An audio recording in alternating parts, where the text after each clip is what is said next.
Welcome to Penrose Learning, where we make understanding easy. You start by verifying hardware compatibility and freeing storage so installation proceeds without interruption. Once done, enable virtualization and install mobile-specific drivers because Windows mobile components rely on them. Make sure to connect Wi-Fi or cellular and external input devices. This prevents setup stalls. You will also create a recovery USB now so you can roll back.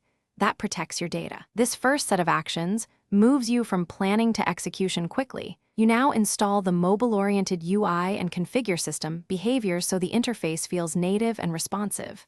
First, select mobile mode in display settings, then tune DPI scaling and touch gestures so icons are reachable. This improves usability and prevents accidental taps. Next, enable the app compatibility layer. That lets classic apps run with scaled input. Once configured, sideload a few mobile apps and test responsiveness. This helps you identify performance bottlenecks before finalizing your setup.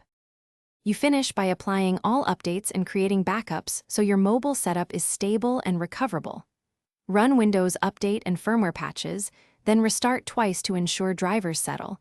This avoids intermittent issues.